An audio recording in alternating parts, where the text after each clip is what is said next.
Well, howdy there, Internet people. It's Bo again. So today we're going to do one of those videos where I read a message. If you are new to the channel, if you just signed up because of the recent unpleasantness, a common thing that occurs on this channel is for me to read a message from one of y'all. My social media is pretty open, and I read everything that I can. Occasionally, there are messages that come in that, if read and talked about, could be beneficial. A lot of times it's arguments that you might encounter out in the wild, out on social media, and I provide an alternate viewpoint. So it's not just, these videos aren't just funny because I'm dunking on someone. It provides people the tools to have these conversations, and hopefully opens people's minds if they're viewing this the same way. And every once in a while, I get one message that has a whole bunch of them in it. So that's what we're going to do today. Hey, Bo, it's me again, an actual leftist and anti-imperialist. You're a nice guy and well-informed for someone from the southern U.S. But let me help you understand the situation and school you on some basic facts. Facts that, if you ever read any theory, you'd already know. Well, golly. Okay, do tell. I was unaware that leftism was like super classist, but okay. It goes on. NATO, not Russia, is the source of the aggression. Their imperialist eastward expansion caused this. How would you feel if Mexico joined a Russian-backed alliance? Please adjust your take accordingly. This is one that we see a lot. It's NATO's fault because NATO's expanding in the direction of Russia. It is a valid national security concern for Russia. That's not in dispute. But this goes to a whole new level. How would you feel if Mexico joined a Russian-backed alliance? Why do we get a say in it?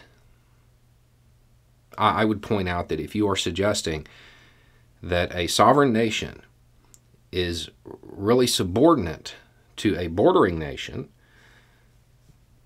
then they're a client, a colony. That's imperialism. This is an imperialist take. This isn't anti-imperialism. It is imperialism. And before you talk about spheres of influence and all that stuff, understand that's all imperialism. Because the question is, does Mexico get a say in what the United States does? Right? The answer is no. Does Ukraine get to control Russia? Shouldn't they, if it's equal, if it's not imperialist, Russia would also have to consider Ukraine. But they don't. Why? Because one side has the military power. If a sovereign nation is subordinate to another through force, implied up until recently, this is imperialism. I know you already oppose sanctions that would hurt the average Russian, but your messaging is off. Here are better arguments. The possible oil sanctions against Russia are yet another misstep in America's capitalist aggression, forcing it to beg from actual threats much closer to home, like Venezuela. I do want to point out that Russia hasn't been a communist country in a really long time. They're capitalist. And siding with the capitalist Russian billionaires over Venezuela is definitely a unique leftist take. It shows the failure of capitalist colonial military thinking that is so accustomed to pillaging resources. You seem to understand a little about military strategy. Would relying on other countries for strategic resources be a smart move when we could simply produce more at home? I think you know the answer is no. I'm moved to quote the great military philosopher Lil Kim. Why spend mine when I can spend yours? Moulin Rouge, not North Korea. From a long-term military standpoint, depleting other nations' natural resources before tapping into your own is actually a sound military strategy. And I know I don't know much about this stuff, but it's been low-key U.S. policy for, 50 years. Because at the end, when their resources are depleted and you still have yours, you maintain all the power.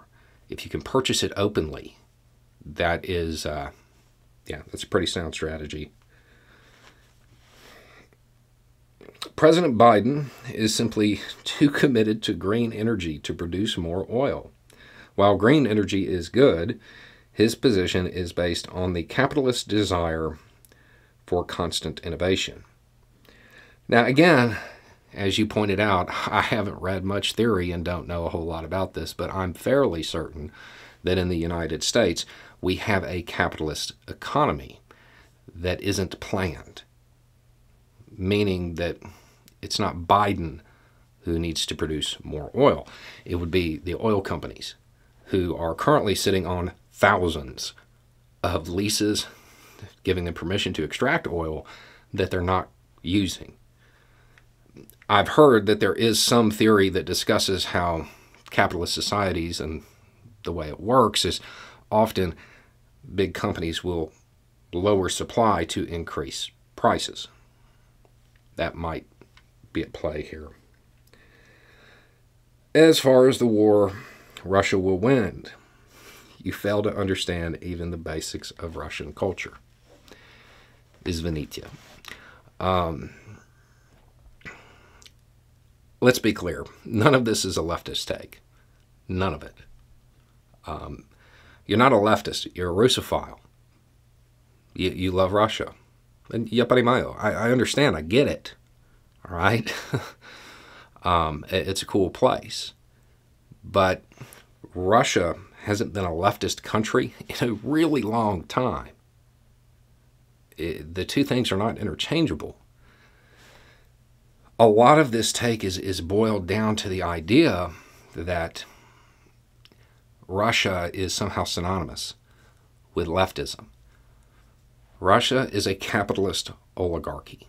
It is right-wing. There's no getting around that. These takes that are coming across like this, and a lot of this, which is interesting, a lot of this is being parroted by people on the right. The points themselves. The framing is a little different, but the idea is still there. This whole thing is based on a desire to play into the Soviet version of leftist thought and hold the Soviet Union up. The Soviet Union's gone. If the Soviet Union still existed, Russia and Ukraine wouldn't be at war. So when you're doing this and you're encountering this kind of stuff online, always take a moment to step back, because where the person says they're coming from may not actually be their real position. And they may not even know it themselves. If you want to reach somebody, you have to kind of meet them where they're at.